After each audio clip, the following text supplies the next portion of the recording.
다 같이 사도신경 신앙 고백하심으로 8월 5일 수요 예배 시작하도록 하겠습니다.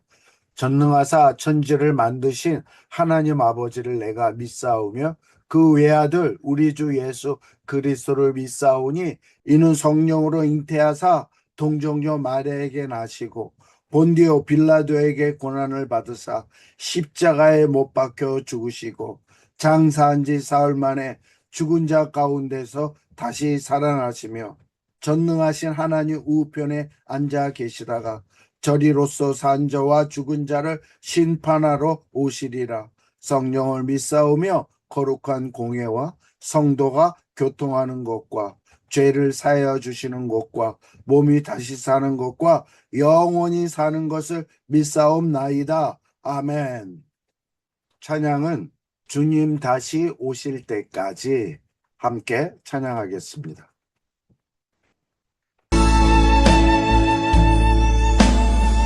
주님 다시 오실 때까지 나는 이 길을 가리라. 좁은 문, 좁은 길, 나의 십자가 지고 나의 가는 이 길 끝에서 나는 주님을 보리라. 영광의 내 주님 나를 맞아 주시리. 주님 다시 오실 때까지 나는 일어나 달려가리라. 주의 영광 온 땅 덮을 때 나는 일어나 노래하리.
자, 여러분.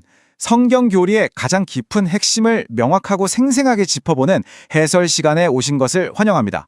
오늘 우리가 다룰 주제는요, 단순한 역사적 사건을 훌쩍 넘어섭니다.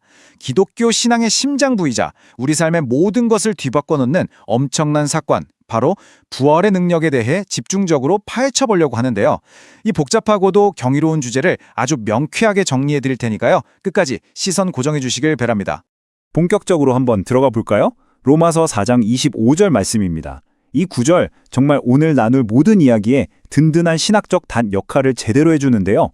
이 짧은 문장 안에 예수님의 죽음이 우리의 죄 때문이었다는 사실, 그리고 그분의 살아나심이 우리를 의롭게 하기 위함이었다는 놀라운 선언이 꽉 차 있습니다. 이 구절이 오늘 우리의 일상과 도대체 어떻게 연결되는지 지금부터 차근차근 풀어가 보겠습니다. 오늘 우리가 함께 여행할 로드맵은 아주 명확합니다. 첫째, 부활의 참여자. 둘째, 교리적 의미. 그리고 셋째, 이 모든 게 오늘 우리 삶에 주는 실천적 능력까지 쭉 가보겠습니다. 첫 번째 목적지입니다. 부활의 참여자, 즉 역사적 사건의 주체를 먼저 살펴보죠. 부활이라는 전대미문의 사건을 도대체 누가 일으킨 걸까요? 이 부분 은근히 헷갈리기 쉬운데요. 왼쪽을 보시면 여러 성경 구절에서 분명히 성부 하나님께서 그리스도를 죽은 자 가운데서 살리셨다고 증언하죠. 그런데 오른쪽 요한복음을 보면 어라? 예수님이 직접 나는 내 목숨을 버릴 권세도 있고 다시 얻을 권세도 있다고 말씀하십니다. 스스로 살아나셨다는 뜻인데 이거 뭔가 서로 충돌하는 것처럼 보이지 않나요? 그래서 여기서 가장 중요한 핵심이 바로 이겁니다. 충돌이 아니라 완벽한 협력이었다는 거죠. 부활은 어느 한 분만의 단독 사역이 아니라 성부 하나님과 성자 예수님이 함께 참여하신 완벽한 삼위일체의 공동 사역입니다. 아버지는 아들을 살리셨고 아들 역시 나는 부활이요 생명이라 선언하시며 스스로 생명을 취하셨습니다. 이 기가 막힌 연합으로 구원의 역사가 완성된 겁니다. 자, 그럼 두 번째 섹션으로 넘어가서 교리적 의미를 살펴보겠습니다. 2000년 전에 그 사건이 도대체 왜 지금 우리 신앙 여정에 중요한 걸까요?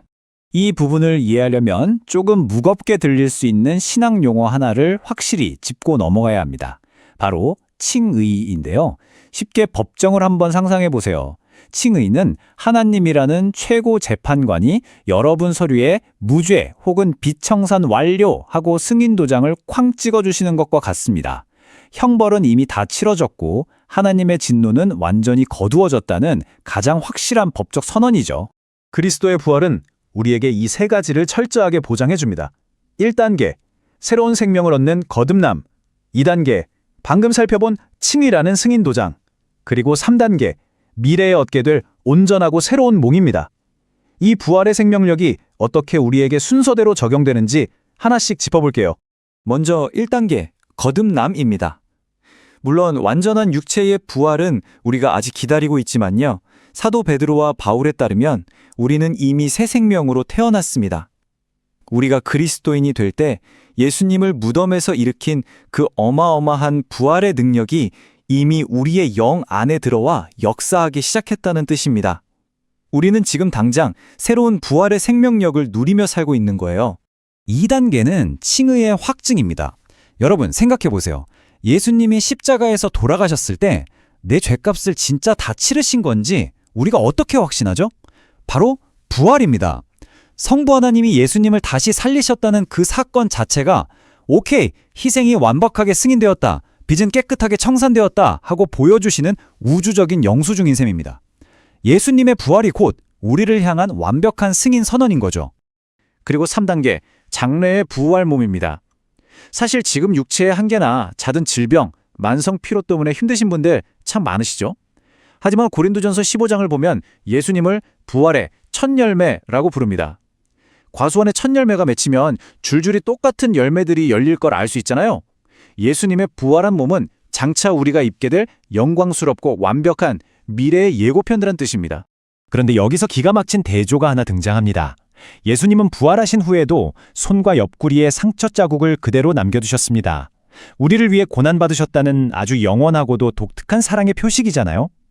하지만 그렇다고 해서 우리가 이 땅에서 겪은 아픔과 상처도 그대로 남을까요? 결코 아닙니다. 부활의 날에 우리의 모든 질병과 상처는 흔적도 없이 완전히 치유되고 가장 온전한 몸을 입게 될 겁니다. 자, 잠깐만요. 여기서 흔히들 하시는 오해 하나를 짚고 넘어가겠습니다. 그래도 눈에 안 보이는 영적인 세계가 물질적이고 육체적인 것보다 더 우월하고 깨끗한 거 아닌가 하고 생각하시는 분들 꽤 있으시죠? 과연 그럴까요? 육체에서 쏙 빠져나와서 영혼만 둥둥 떠다니는 게 기독교의 궁극적인 목표일까요? 창세기 1장 31절이 이런 오해를 완전히 깨트려 줍니다. 하나님은 물질 세계를 창조하시고 심히 좋았다고 선언하셨거든요. 하나님의 궁극적인 계획은 육체를 폐기 처분하는 게 아닙니다. 예수님이 실제로 육신을 입고 부활하셨고 그 몸을 영원히 소유하신다는 사실 자체가 이 물질적 창조 세계가 본질적으로 아주 선하다는 걸 가장 극력하게 증명하는 겁니다. 그러니까 우리가 장차 살게 될 새 하늘과 새 땅은 구름 위에서 하프나 튕기는 밋밋한 곳이 아닙니다. 우리는 물리적인 부활의 몸을 입을 거고요. 요한계시록의 묘사처럼 수정같이 맑은 생명수 강이 흐르고 달마다 다른 열매를 맺는 생명나무가 있는 썩어짐에서 완전히 해방된 진짜 생생한 현실을 누리게 될 겁니다. 이게 바로 부활이 약속하는 선명한 미래예요. 마지막 세 번째 섹션입니다. 가장 중요한 부분이죠. 이 거대한 부활의 진리가 오늘 우리 일상에서 어떻게 발휘되는지 실천적 능력을 살펴보겠습니다. 방금 머리로 이해한 이 거대한 진리가 오늘 아침 출근길에 오른 여러분에게 혹은 고단한 하루를 버텨내는 일상에 도대체 어떤 능력이 되는 걸까요? 스스로에게 아주 단도직입적으로 질문해 보셔야 합니다. 부활이 그냥 달력에 빨간 글씨로 적힌 절기 행사로만 끝난다면 우리는 부활의 참된 능력을 반의 반도 누리지 못하고 계신 겁니다.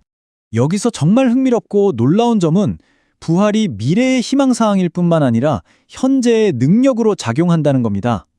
로마서 6장 말씀처럼 우리는 부활의 능력 덕분에 죄에 대해선 완전히 죽고 하나님께 대해선 살아있는 자가 되었습니다. 내 몸이 불의의 무기로 끌려가게 내버려두지 않고 죄의 지배를 단호하게 끊어낼 수 있는 파워가 지금 여러분 안에 장착되어 있다는 뜻입니다. 놀랍지 않나요? 그래서 우리는 이 신학적 진리를 매일의 구체적인 행동 계획으로 정리해 볼 수 있습니다. 구원을 이루신 삼위일체 하나님께 매일 감사하시고요. 내 안의 생명을 믿고 죄와 피 터지게 당당히 싸우십시오. 이미 칭의를 받았으니 두려움 없이 하나님께 나아가고 지금 겪는 육체의 고난도 소망 중에 견뎌내세요. 그리고 무엇보다 주님을 위한 일에 여러분의 에너지를 쏟으십시오. 방금 말씀드린 마지막 행동 계획, 주의 일에 힘쓰라는 권면의 이유가 바로 고린도전서 15장 58절에 아주 잘 담겨 있습니다. 죽음이 끝이 아니고 부활이 확정되어 있잖아요. 그렇기 때문에 우리가 사람들을 하나님께 이끌기 위해 흘리는 땀, 눈물, 보이지 않는 헌신들 절대 먼지처럼 사라지지 않습니다. 영원한 의미를 지니니까요. 흔들리지 마십시오. 다음 골로새서 3장 말씀으로 넘어가 볼까요? 우리의 생명은 이미 그리스도와 함께 하나님 안에 너무나 안전하게 감추어져 있고 보관되어 있습니다. 그러니까 우리는 이 땅에 썩어질 것들에 연연할 필요가 없죠.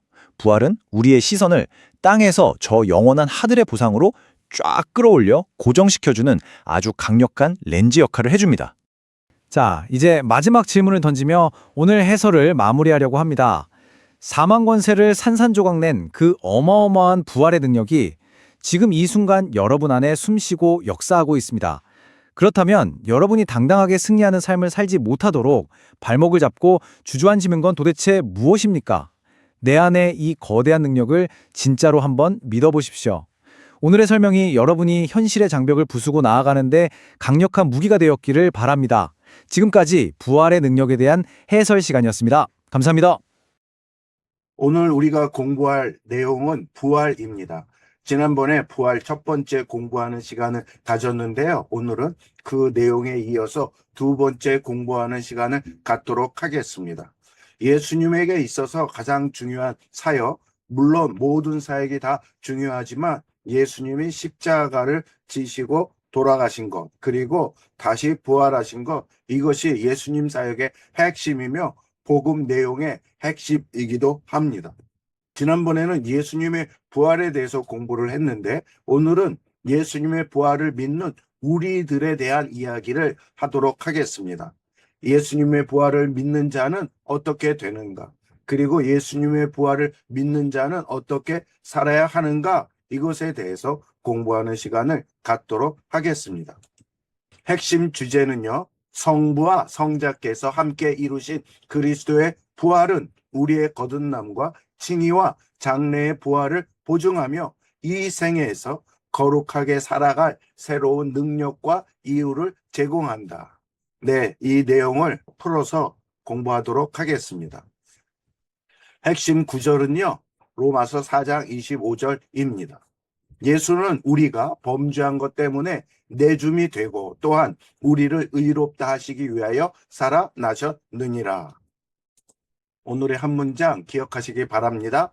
그리스도의 부활은 우리의 거듭남과 칭의와 장래의 부활 몸을 보증하며 날마다 죄를 이기고 주의 일에 힘쓰게 하는 능력의 원천이다.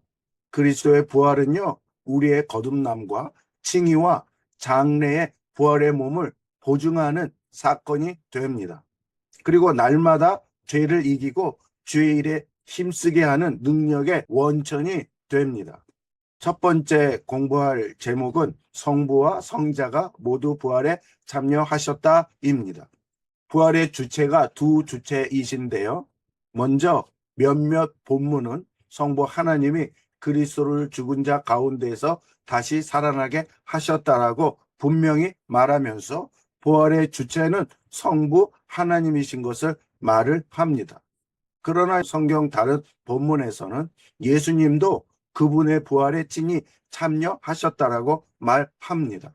요한복음 10장 17절에서 18절이 대표적인 말씀입니다.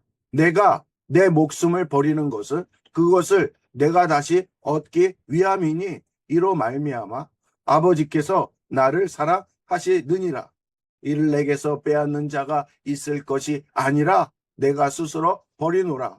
나는 버릴 권세도 있고 다시 얻을 권세도 있으니. 그러니까 예수님이 십자가에서 죽으신 것, 그리고 예수님이 부활하신 것, 예수님이 스스로 참여하셨고 그것을 이루셨다, 이런 말씀이 됩니다. 따라서 성부와 성자가 모두 부활에 참여하셨다고 결론을 내리는 것이 최선의 결론입니다. 실제로 예수님께서는 나는 부활이요 생명이니 라고 말씀하셨습니다. 예수께서 이르시되 나는 부활이요 생명이니 나를 믿는 자는 죽어도 살겠고. 다음으로는 부활의 교리적 의의에 대해서 생각해 보도록 하겠습니다. 부활이 어떤 의미가 있는지, 무슨 관련이 우리에게 있는지 공부를 합니다. 부활은 먼저요, 물질적 창조가 선하다는 것을 주장하는 것입니다. 예수님이 부활을 영적으로만 한 것이 아니라 육신적으로 했는데, 이 사실은요, 하나님의 물질적 창조가 선하다는 것을 명확히 주장하는 것입니다. 창세기에 보면 하나님이 지으신 그 모든 것을 보시니 보시기에 심히 좋았더라 라고 말씀하지 않으셨습니까? 그러므로 하나님이 선하신 하나님이시기 때문에 하나님이 만드신 것이 선하신 것입니다. 그런데 죄로 인하여 선한 피조물이 오염이 되어서 많이 손상이 되고 왜곡이 되었는데, 예수님이 부활하심으로 말미암아 그 모든 손상된 왜곡된 피조물들이 새롭게 되어 원래의 하나님이 처음 만드셨을 때 피조물로 회복된 것입니다. 그러므로 예수님이 육신을 갖고 부활하신 것은 육신 자체도 귀한 것이고 하나님이 보시기에 좋은 것이다, 이렇게 생각해야 된다라는 말씀입니다. 예수님 당시에 유행했던 사상 중에 하나가 영지주의인데요. 영지주의라는 것은 영은 중요하고 육은 안 중요하다, 영은 선하다, 육은 악하다, 이런 개념의 사상이었습니다.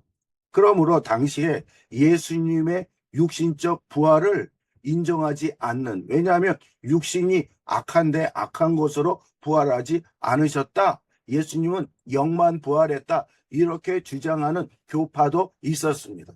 그러나 성경은 분명히 예수님이 육신의 몸을 갖고 부활하셨다라는 것을 말씀하였고, 그러므로 육신의 부활은 귀한 것이다, 이것을 성경이 말씀해주고 있습니다. 또 우리는 부활한 자로서요, 의가 있는 곳인 새하늘과 새 땅, 하나님 나라 천국을 얘기를 하는 것이고요, 거기서 영원히 살 것이다. 썩어짐의 종로를 한 데서 해방되어서 새로워진 땅에서 살 것이다라고 말씀했습니다. 우리가 육신의 부활의 몸을 갖고 영원히 살 곳은 바로 천국 하나님 나라이라는 말씀입니다. 그곳에서 영만 사는 게 아니에요. 지금 죽으면 낙원에 들어가서 영만 거주하지만 예수님이 재림하셔서 우리를 부활케 해주시면 그때에는 우리의 부활한 영과 부활의 몸이 합체가 되어서 하나님 나라에서 영원히 산다라는 말씀입니다. 또 썩어짐의 종로를 한 데서 해방이 됩니다. 여러분, 죄된 몸은 썩어지고 죽습니다. 그런데 하나님 나라에서는 썩어짐이 없습니다. 왜냐하면 죄가 없기 때문에요. 우리는 신령한 몸으로, 거룩한 몸으로 부활하여 하나님 나라에서 살 것이기 때문에 썩어짐과 죽음이 없는 것입니다. 그래서 요한계시록에 보면 새로운 예루살렘에는, 새로운 예루살렘은 천국을 이야기를 하는데요. 그곳에는 수정같이 맑은 생명수와 생명나무가 있어 그 생명나무에서 맺히는 열매를 먹고 산다라는 것입니다. 우리의 육체가 있기 때문에 물이 필요하고 음식이 필요한데 그러한 것을 먹게 된다라는 것입니다. 네, 또 부활은요, 우리의 거듭남을 보증하는 것입니다. 베드로는 그가 쓴 서신에서 이렇게 말했는데요. 하나님이 예수 그리스도를 죽은 자 가운데에서 부활하게 하심으로 말미암아 우리를 거듭나게 하사 산 소망이 있게 하셨다라고 말씀했습니다. 예수 그리스도는요, 죽은 자 가운데에서 부활하셨는데 그것은 우리에게 거듭나게 하는 사건이 된다라는 말씀입니다. 또 예수님께서 죽은 자 가운데서 다시 살아나셨을 때요, 그분은 질적으로 새로운 삶을 가지셨습니다. 부활을 통해 우리를 위해 새로운 삶을 획득하셨습니다. 여러분, 예수님이 부활하심으로 이전에도 신성한 몸이셨지만 그러나 예수님은 더욱더 신성한 몸이 되셨습니다. 질적으로 부활 전과 부활의 후는 완전히 다른 육체가 되신 것입니다. 그것은 우리에게 무엇을 보여주는 것입니까? 우리도 장차 부활하면 질적으로 완전히 달라지는 육체를 입고 달라지는 새로운 삶을 살게 된다는 것을 보여주신 것입니다. 우리가 처음 예수님을 믿어서 그리스도인이 될 때 이 새로운 부활의 삶을 전부 받는 것은 아닙니다. 우리의 영만 거듭나서 새로운 부활의 능력으로 살아가게 되고요. 나중에 예수님이 다시 오셔서 우리를 살려주실 때 완전한 부활체의 삶을 살게 되는 것입니다. 또 부활이 우리의 칭의를 보증합니다. 바울은요, 예수님의 부활과 우리의 칭의가 완전히 관련이 있다라고 말을 합니다. 로마서 4장 25절에 우리가 범죄한 것 때문에 내줌이 되고 또한 우리를 의롭다 하시기 위하여 살아나셨느니라. 우리가 범죄한 것을 해결해 주시기 위해서, 즉 속죄해 주시기 위해서 예수님은 십자가에 자기의 몸을 내어 주셨고 또 우리를 의로운 자가 되게 해 주시기 위해서 부활하셨다라고 말씀을 합니다. 성부 하나님은요, 그리스도를 죽은 자 가운데서 다시 살리심으로써 우리를 위해 고난을 당하고 죽으신 그리스도의 사역을 승인하셨으며 죄에 대한 형벌과 하나님의 진노를 담당해야 될 책임이 더 이상 남아있지 않다는 것을 선언하셨습니다. 여러분, 예수님이 죽으셨습니다. 그리고 다시 살아나셨습니다. 그것은 하나님이, 예수님이 우리를 위해 고난 당하시고 십자가에 죽으신 그 사역이 하나님 앞에 인정되었다라는 것을 보여주시는 것입니다. 만약에 예수님이 죽었다가 다시 살아나지 못하셨다면 예수님이 우리를 위해 대신 죽은 사역이 헛된 것이다, 무효다, 이런 이야기가 되는데 예수님이 다시 살아나심으로 말미암아 예수님이 우리를 위해 대신 고난받으시고 죽으신 모든 일들을 하나님께서 받아주시고 승인하셨다라는 이야기가 됩니다. 그러므로 더 이상 죄에 대한 형벌과 하나님의 진노를 담당해야 될 책임이 예수님에게 남아있지 않다는 것을 선언해 주신 것입니다. 왜? 예수님이 이미 죄에 대한 모든 대가를 치르셨고 또한 죄에 대해서 이기셨기 때문에 더 이상 그러한 것들이 필요하지 않은 것입니다. 하나님이 그리스도를 살리셨다라는 것은 예수님이 하신 모든 사역이 하나님 앞에 받아졌으며 하나님이 승인했다라는 이야기인데요. 그런데 이 선언은 우리에게도 해당됩니다. 왜냐하면 우리가 예수님을 믿기 때문에, 예수님의 부활을 믿기 때문에 예수님의 부활에 참여한 우리가 되는 것인데, 그러므로 우리에게도 승인을 선언해 주신 것입니다. 즉 예수님처럼 우리도 다시 사신다라는 것을 선언해 주신 것입니다.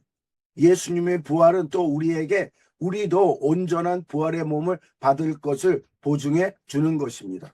신약 성경은요, 여러 차례 예수님의 부활을 우리가 누리게 될 부활의 몸과 연결해서 말했습니다. 특별히 바울은 고린도전서 15장에서 그리스도를 부활의 첫 열매라고 부르면서 그 다음 열매는 우리 교회라고 말씀하시면서, 그러므로 첫 열매이신 그리스도와 같이 다음 열매인 우리도 그리스도처럼 변화될 것이라고 말한 것입니다. 예수님이 부활의 첫 열매잖아요. 완전히 새로운 존재가 되셨잖아요. 우리도 마찬가지로 부활의 열매가 되어서 완전히 새로운 존재가 된다라는 말씀입니다. 예수님께서는 부활하신 뒤에도 그분의 손과 발의 못자국을, 옆구리에 창에 찔린 자국을 그대로 지니고 계셨는데요. 이것은 우리를 위한 그분의 고난과 죽음을 영원히 기억하게 하는 독특한 표식입니다. 예수님께서 부활하신 다음에 사람들에게 자신이 십자가에 달릴 때에 못 박힌 손과 발, 옆구리, 상처, 이것을 다 보여주셨는데요. 이런 표식을 예수님이 지니고 계셨던 이유는 십자가에 죽으셨던 그 예수가 바로 지금 부활한 예수다라는 것을 분명히 사람들에게 알게 하기 위해서입니다. 만약에 이런 흔적이 없었다면 예수님에 대한 오해는 계속적으로 퍼질 수 있었습니다. 그러나 여러분, 이것은 우리가 부활할 때 우리의 상처가 계속 남을 것이다, 그것을 말해주는 것은 아닙니다. 우리는 부활하여 새로운 몸을 가지게 될 것인데, 그때는 과거의 흉터, 과거의 상처, 과거의 아픔, 이런 것들이 완전히 사라지고 전적으로 새로운 피조물이 됩니다. 예수님은 역사적으로 십자가에 달리셨다가 부활하신 분이라는 것을 증거하기 위해서 그것을 그대로 가지고 계셨던 것입니다. 다음으로 부활의 윤리적 의의에 대해서 공부하도록 하겠습니다. 부활을 믿는 우리, 부활에 참여한 우리가 그러면 어떻게 살아야 하는가에 대해서 말씀을 합니다. 첫 번째, 부단히 주의 일에 힘써야 합니다. 바울은 부활에 대해서 길게 고린도전서 15장에서 진술한 뒤에 이제 마지막 결론으로 이렇게 말합니다. 그러므로 내 사랑하는 형제들아, 견실하며 흔들리지 말고 항상 주의 일에 더욱 힘쓰는 자들이 되라. 이는 너의 수고가 주 안에서 헛되지 않은 줄 알미라라고 권면했습니다. 바울이 왜 이런 권면을 했습니까? 어떤 사람들은 부활의 약속을 받았으면 자기는 그 후로 아무렇게나 살아도 부활할 수 있다라는 신앙을 가지고 있는 사람들이 고린도 교회 안에 있었기 때문입니다. 지금도요, 이런 주장을 하는 교파가 있는데요. 바로 구원파나 다락방 교파 사람들은 우리가 예수를 믿으면 그 중간에 우리들이 어떻게 살더라도 우리는 구원받게 된다, 이런 교리를 앞세워서 그들은 마음대로 사는 경향이 있는데요. 바울은 그것은 아니다라고 말씀을 합니다. 그리스도께서 다시 살아나셨고 우리도 다시 살아날 것이기 때문에 우리가 사람들을 하나님의 나라 안으로 이끄는 모든 수고는 영원한 의미를 갖는다. 여러분, 예수님이 다시 살아나셨습니다. 우리도 예수님과 연합하며 예수님 다음 열매이기 때문에 우리도 다시 살아날 것이 분명합니다. 그러나 여러분, 다른 사람들이 예수님을 안 믿고 예수님 안에 있지 않는 사람들은 이런 부활과 상관없는 존재가 되잖아요. 그러므로 우리는 그 사람들이 예수님을 믿고 예수님과 연합한, 예수님과 연결된 존재가 되어서 부활의 삶에 참여하게 해야 하는 것은 우리의 사명이 될 것이 아닙니까? 그러므로 우리가 이 땅에 사는 동안 해야 될 가장 중요한 사역 중에 하나는 사람들에게 예수를 믿어서, 예수님 안에 있어서, 예수님과 연합하여서 예수님에게 있었던 부활의 역사가 그들에게도 일어나도록 하는 것이 우리에게 남아있는 사명이요, 수고요, 숙제입니다. 이것은 우리에게 영원한 가치와 의미를 갖습니다. 또 예수님의 부활은 우리에게 하늘의 것을 추구하게 합니다. 바울은요, 그리스도께서 다시 살아나셨기 때문에 우리도 다시 살아나게 될 것이고, 그리스도께서 다시 살아나셨기 때문에 하늘의 보상을 주님을 믿는 자들에게 주실 것이고, 그러므로 우리는 하늘의 것에 마음을 집중하면서 살아야 한다라고 말합니다. 골로새서 3장 1절에서 4절에 이것에 관련된 유명한 말씀을 하셨습니다. 그러므로 너희가 그리스도와 함께 다시 살리심을 받았으면 위의 것을 찾으라. 이는 너희가 죽었고 너의 생명이 그리스도와 함께 하나님 안에 감추어졌음이라. 또 예수님의 부활이 우리와 연결된 사실은요, 죄에 대한 굴복이 그치게 됩니다. 바울은 그리스도의 부활 능력을 힘입어 우리 자신을 죄에 대하여는 죽은 자다라고 말씀했습니다. 그리고 그리스도 안에서 하나님께 대하여는 살아있는 자다라고 말씀을 했습니다. 여러분, 예수님이 부활하신 것은 예수님에게 조금의 죄도 없기 때문에, 완벽하게 거룩하기 때문에 부활하게 된 것입니다. 마찬가지로 우리도 예수님을 믿어서 예수님과 함께 부활한 자가 되기 때문에 죄와는 상관이 없습니다. 조금 더 우리에게 죄가 있다면 0.00001%의 죄만 있더라도 우리는 부활할 수 없는데, 그것이 없기 때문에 우리는 부활할 수 있는 존재가 되어서 이제 죄와는 아무 상관이 없다라는 거예요. 죄와는 영원히 굿바이라는 것입니다. 그런데 하나님에 대해서는 우리는 그리스도 안에서는 살아있는 자, 즉 하나님과 연결된 자, 하나님과 관련이 있는 자, 하나님의 자녀가 된다라는 말씀입니다. 왜? 하나님은 완전히 무죄한 자, 완전히 거룩한 자, 완전히 죄가 없는 자만 만나 주실 수 있는데, 우리가 부활하신 예수, 한 점의 죄도 없는 예수께서 부활하셨는데 그 안에 있는 우리도 예수님 통해서 하나님을 만날 수 있다 말씀하는 것입니다. 그래서 우리는 이렇게 살아야 한다라고 바울이 말합니다. 너희는 죄가 너희 죽을 몸을 지배하지 못하게 하여 너희 지체를 불의의 무기로 죄에게 내주지 말라고 했습니다. 네, 우리는 부활이 약속된 존재입니다. 부활과 우리는 부활할 것입니다. 그러므로 우리의 몸을 죄가 지배하도록 내두면 안 된다라는 것입니다. 우리의 몸을 불의를 행하도록 도구로 죄에게 내주면 안 된다라는 말씀입니다. 여러분, 아주 날카로운 칼이 있는데요, 그것이 의사에게 주어지면 그것으로 사람의 잘못된 부분을 수술해서 제거해서 사람을 치료하고 낫게 해주는데, 그것을 강도가 들고 있다면 그것을 사용해서 나쁜 짓, 훔치는 일, 사람을 상해하는 일을 하는데요, 우리의 육신도 마찬가지로 성령님께 맡겨서 성령님이 좋은 일을 할 수 있도록 맡겨야지, 우리의 몸을 죄에게 맡겨서 죄를 짓도록 해서는 안 된다라고 말씀하는 것입니다. 우리가 삶에서 죄의 지배를 극복하는 새로운 부활의 능력을 지닌다는 사실은 더 이상 죄를 짓지 말아야 할 이유가 됩니다. 여러분, 우리는 하나님의 거룩한 자녀가 되었습니다. 예수 그리스도의 부활로 인하여 우리도 완전히 새로운 부활의 존재가 되었습니다. 그런데 이것을 옛날처럼 사탄에 내어주어서 죄를 짓고 어두움의 세계에 일을 하고 잘못된 삶을 살다면 안 되잖아요. 그것은 매우 망독한 것이고 하나님을 배신하는 것입니다. 이제 적용하도록 하겠습니다. 첫 번째, 그리스도의 부활이 성부와 성자의 공동사역임을 기억하며 삼위일체 하나님의 온전하신 구원 계획에 감사해야 한다.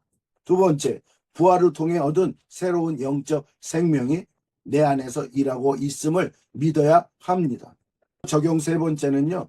그리스도의 부활로 이미 의롭다 하심을 받았다는 확신 가운데 담대히 하나님 앞에 나아가야 합니다.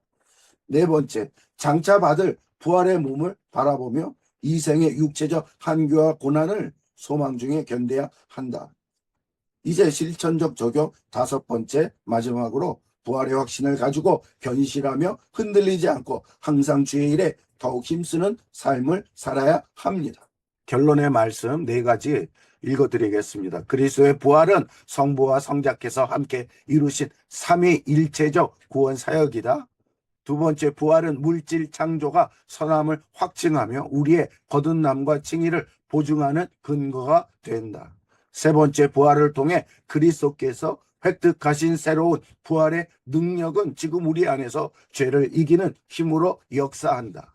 네 번째, 부활의 소망은 우리로 하여금 하늘의 것을 추구하며 주의 일에 힘쓰게 하는 실제적인 동기가 된다. 오늘의 말씀을 잘 결론 지을 수 있기를 바랍니다. 지금부터 오늘 배운 말씀을 퀴즈로 내겠습니다. 지난번에 퀴즈로 배운 말씀을 풀어봤는데 이것이 재밌다고 좋다고 말씀들을 하셨어요. 오늘도 준비해 봤습니다. 오늘 배운 것을 잘 되돌아보시면 이것을 풀 수 있습니다. 첫 번째 문제는요. 오늘 교재에 따르면 예수 그리스도의 부활에 참여하신 두 지체는 누구입니까? 우리가 처음 공부할 때 이 내용이 나왔는데요. A, B, C, D 중에 고르셔야 합니다. A는 성부 하나님과 성자 예수님, B는 성자 예수님과 제자들, C는 성령 하나님과 아브라함, D는 성부 하나님과 천사들. 어느 것입니까? 답은 두구두구두구 A, 성부 하나님과 성자 예수님입니다. 성경은 성부께서 그리스도를 살리셨다는 사실과 예수께서 친히 목숨을 다시 얻을 권세가 있음을 모두 증언합니다. 두 번째 문제. 예수님이 육신으로 부활하셨다는 사실이 하나님의 창조 세계에 대해 말해주는 바는 무엇입니까?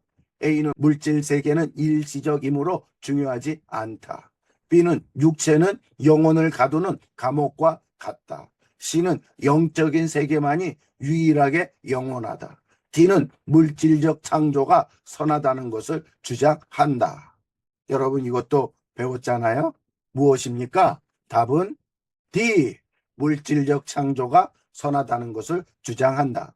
하나님의 지으신 육신으로 부활하셨다는 것은 그분이 만드신 물질 세계가 본래 보시기에 심히 좋았던 선한 것임을 확증합니다. 다음 세 번째 문제. 로마서 4장 25절에서 바울은 예수님이 살아나신 이유가 무엇을 위해서라고 설명합니까? 이것은 로마서 4장 25절에 있는 말씀에 그대로 따라서 답을 찾아야 합니다. A는요, 우리를 의롭다 하시기 위하여, B는 제자들의 믿음을 시험하시기 위하여, C는 로마 정부를 심판하시기 위하여, D는 죽음을 완전히 없애버리기 위하여. 로마서 4장 25절에서 무엇이라고 말했습니까? A, 우리를 의롭다 하시기 위하여. 예수님의 부활은요, 예수님 자신이 맞다, 의롭다라는 것을 증명하는 동시에 예수님의 부활을 믿는 자는 예수님처럼 의롭게 된다라는 것을 말해 주는 것입니다. 의롭다라는 것은 그 안에 죄가 조금 더 없는 존재라는 말씀입니다. 네 번째 문제. 부활하신 예수님의 손과 발, 옆구리에 자국을 지니신 이유는 무엇입니까? 부활하신 다음에도 예수님에게 그 십자가에 달리실 때 받으셨던 상처 자국이 그대로 남으셨는데 왜 이것을 그대로 부활하신 후에도 가지고 계셨을까요? A. 고난과 죽음을 영원히 기억하게 하는 독특한 표식이다. B. 예수님이 여전히 고통을 겪고 계심을 보여준다. C. 우리도 부활 때에 육체의 상처를 그대로 가질 것임을 뜻한다. D. 부활의 능력이 부족하여 치유되지 않은 것이다. 무엇입니까? 답은 A. 고난과 죽음을 영원히 기억하게 하는 독특한 표식이다. 이 자국은요, 우리를 위해 희생하신 그리스도의 사랑과 사역을 영원히 기념하는 영광스러운 흔적입니다. 마지막 5번째 문제를 봅니다. 그리스도의 부활을 믿는 성도가 가져야 할 윤리적 자세로 적절하지 않은 것은 무엇입니까? 문제를 잘 보셔야 됩니다. 여기서 적절하지 않은 것을 무엇인가라고 물은 거예요. 적절한 것을 물은 것이 아니라고요. 그러면 A, 하늘의 것에 마음을 집중하고 위의 것을 찾음.